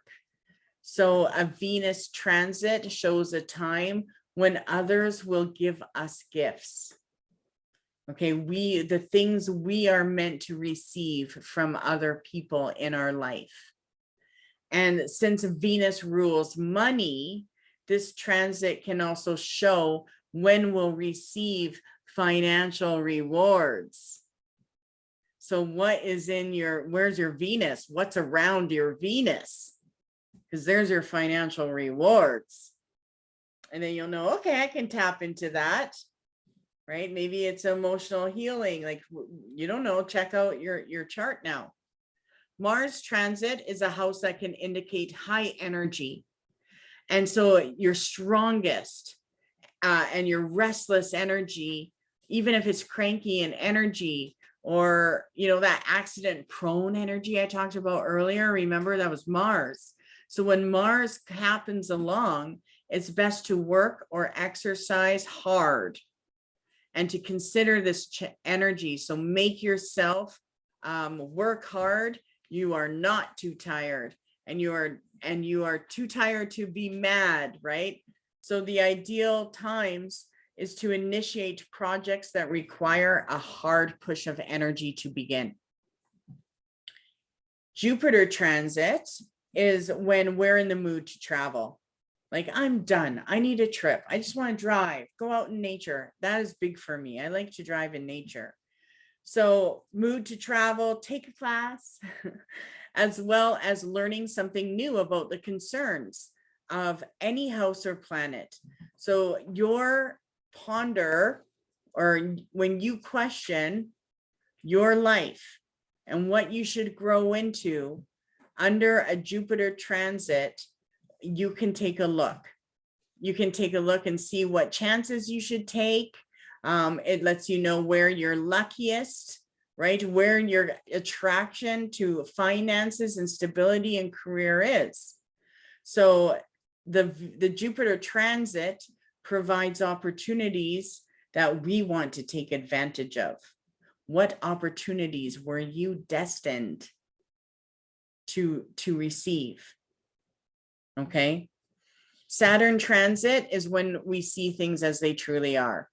So they're usually, the way we perceive, the things that we receive rewards from, by the way we see, but it represents our tests and how we pass them in life. So yeah, we get, how many of you have experienced something where you're like, this is to be a test? It probably is Saturn's test. So it is our test, is one that tests us, and we'll always feel tested. But if we fail and it's difficult, that energy is going to firm us up, and the next test will come. And that's Saturn's mission. Saturn's mission is to get us to tap into our own willpower and self-discipline to stop something or to do something. So it is meant for, Saturn's energy is actually meant to create good times and begin new ventures. Uranus transit is the last thing in the world you'll ever expect to happen. And it is what happens. So this is the planet of last minute plan changes, reversals, or shock effects. It represents all of those things that happen, but what they're the things that won't make us stuck for long. So they're things that come up, we deal with them, they move on. They are actually meant to bring us temporary people into our life and our space. And sometimes the purpose of that is to just jolt us out of our present circumstances by appearing to provide exactly what it is that we need or to show us what we're missing. And so that's done when these people disappear from our life. So they're the ones that come in and they're fabulous and great, and then they move on. They're the temporary people in our life. Whether we learned good or bad, we usually learn something from them. But they do usually represent the people that come in and then they're erased out of your life. It's like they were just temporary. And Pluto transit is often associated with our obsessions. Okay, so what are you obsessed with? It's also what we are fighting to regenerate or rejuvenate. And it represents our inevitable change. So whatever has gone past to the point of no return, whatever is broken beyond repair will pass from our life. And that is through the Pluto transit. So Pluto is pretty deep. And as with the Saturn transit, it is a time that is not known to be wonderful, but when the circumstances peel away everything from us and we're forced to see ourselves as we truly are, we do learn how strong we are. So Pluto represents our power struggles, and it also represents the end result of a positive Pluto transit. So the secret is to let go, accept our losses and changes, and then to try to move forward for our future. So planning for the future. Now, I know we're at 9, but I have to do this. I have to do retrograde because that's kind of important. You always hear retrograde. So a couple more minutes, okay? And I will have some more exercises for you. So retrograde planets. So whenever you see retrograde, it literally means backwards. So although none of the planets ever really throw their energies in reverse and move backwards, all of them, except for the sun and the moon, appear to do it periodically, and especially from our perspective on Earth. So what's happening is that we're moving either faster or slower than the other planet that's in retrograde. And since we have to look over our shoulder to see it, we refer it to retrograde. So let's do Mercury retrograde, because that's quite common. That's one, it's part of the cycle. So Mercury retrograde is a common breakdown, okay? It's a communication breakdown. And the way retrograde planets seem to affect our affairs varies from planet to planet. But in Mercury's case, it means often looking back at Mercury-ruled things. So again, the Mercury topics, right? So communication, contracts, right? So we want to keep in mind that Mercury correlates with Hermes, right? The original trickster. And so we'll understand how cleverly disguised some of these things are, the errors can be. So errors happen during Mercury retrograde. So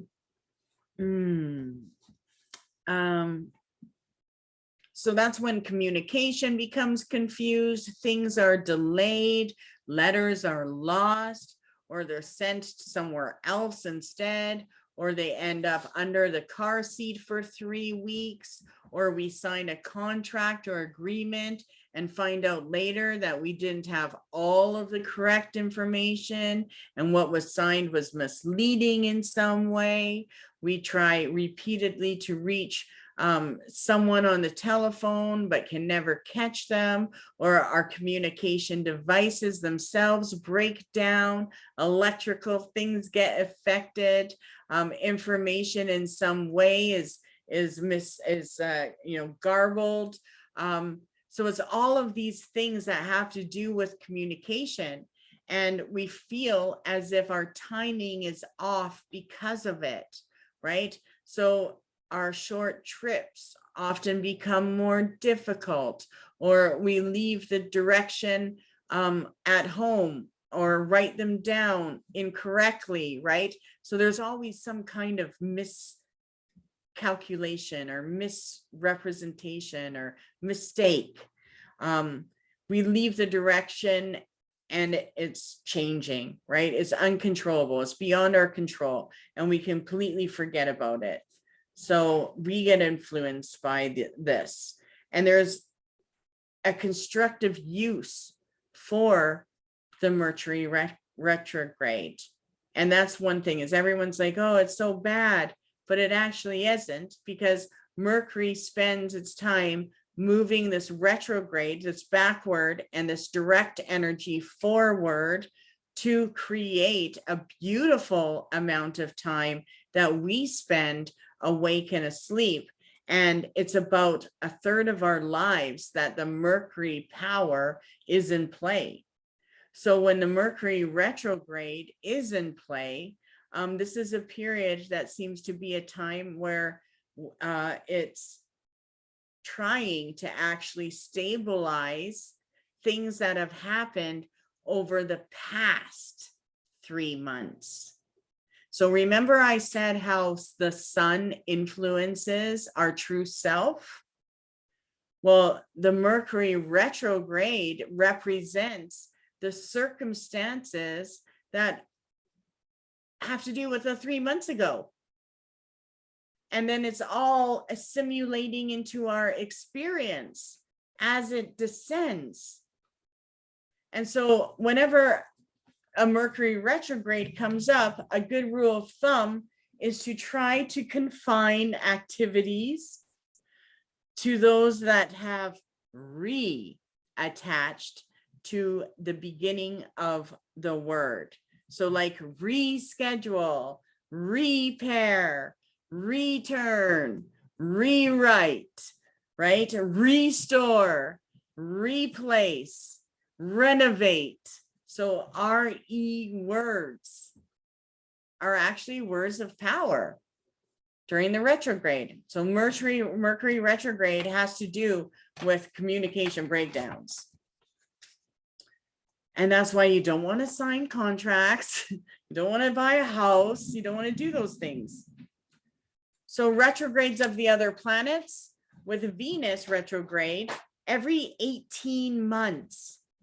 Okay, Venus retrograde every 18 months for 6 weeks have to do with relationship and money matters that are usually delayed or muddled. And with Mars retrograde for 11 weeks and then direct for 22 months, like a whole year is when Mars is in retrograde. is often rooted in confusion and ends up in a cross purpose of our original intentions. So typically under a Mars retrograde, the aggressor or initiator of a battle is defeated. So remember, there's something to fight. What does your warrior self want to take care of? And Jupiter retrograde for 4 months, and it's direct for 9 months. So 4-month cycles is when Jupiter is in retrograde, and it's usually forward moving for 9 months. And Saturn retrograde is about the same amount of time, so 4 months and 22 months. So each of the outer planets, okay, the outer planets are Uranus, Neptune, and Pluto. They stay retrograde for 6 to 7 months. So death, rebirth cycle, 6 to 7 months. And that's every single year.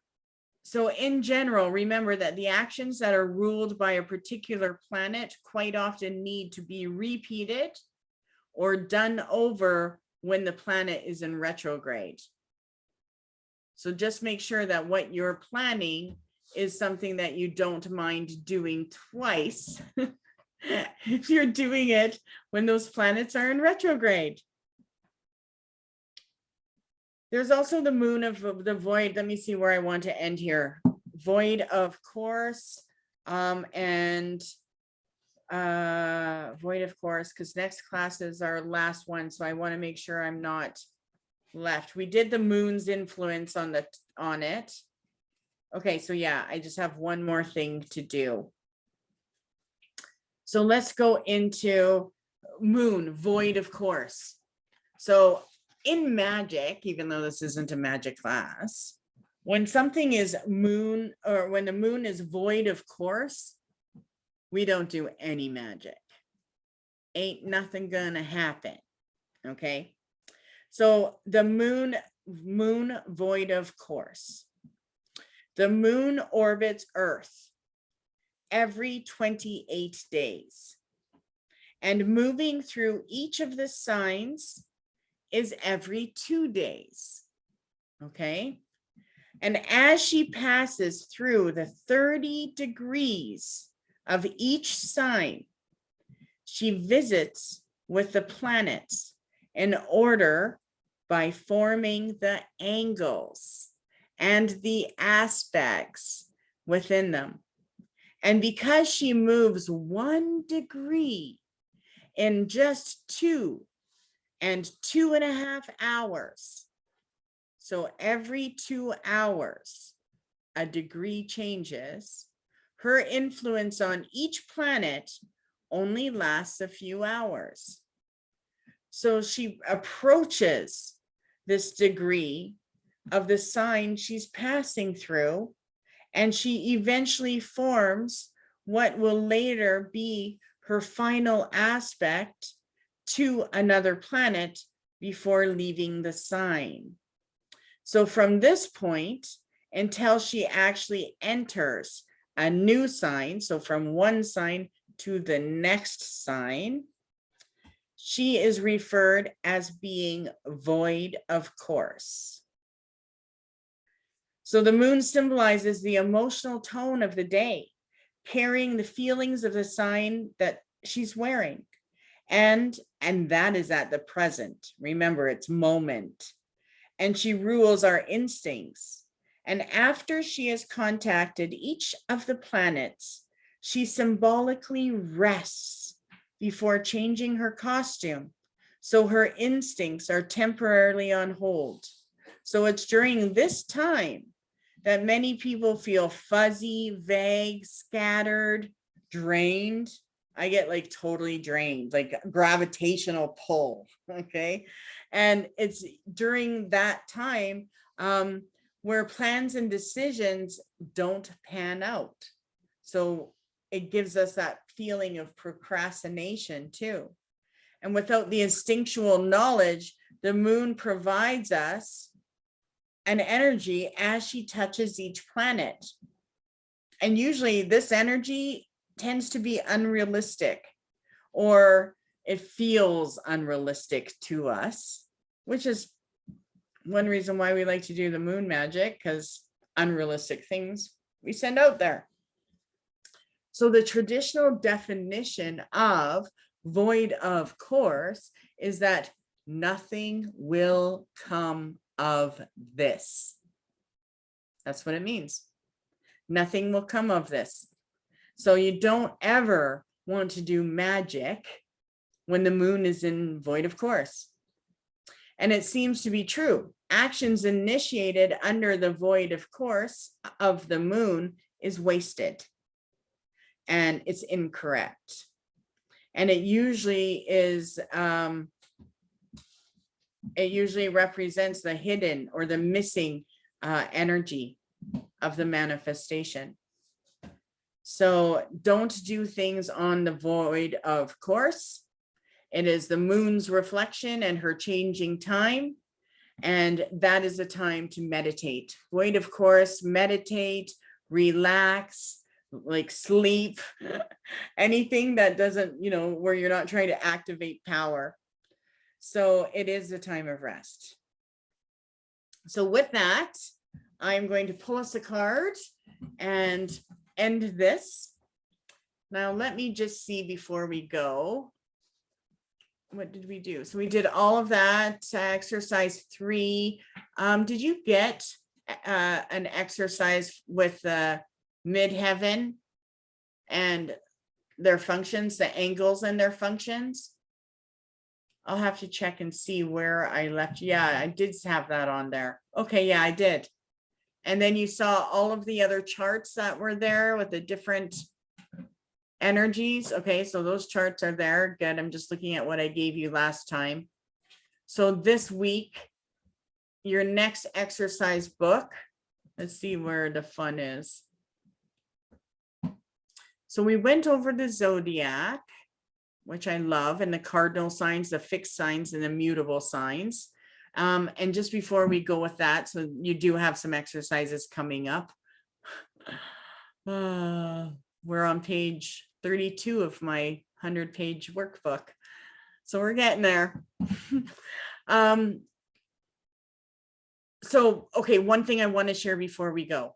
So we were talking about the cardinal signs, and this is something you don't have to write down. It's on this and it'll be on your homework. Okay.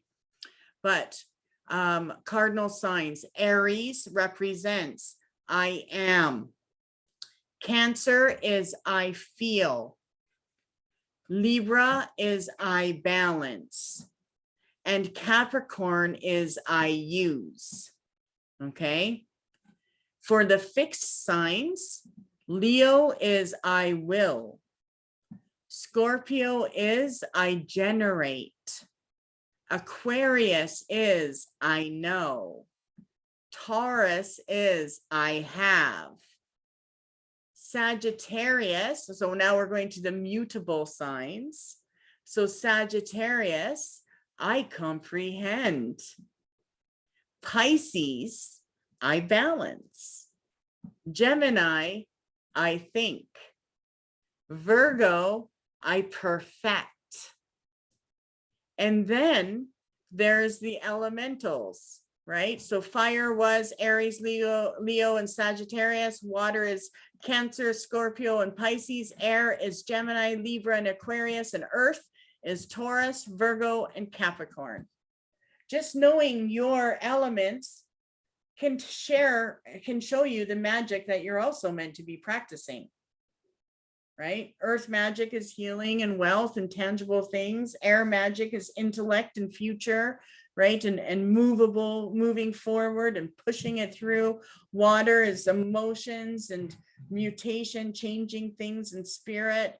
And fire is our passion, right? And you can see how those energies are generated in that. So I'm going to let you go, but before we do, let's pull a card tonight on your astrological influences. So the next class we do, I'm going to talk about a little more on reading the chart. So until we meet again, you are going to receive a timetable that represents the what times the planets are in each day, because we can do our charts every day. And what happens is where we get the information is through, well, it's actually in a book or a system, and it's called the ephemeris.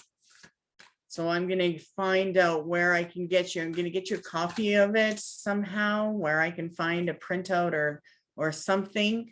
But in astronomy, it's a big book you can get, and it's got like 100 years of all of the symbols. Okay.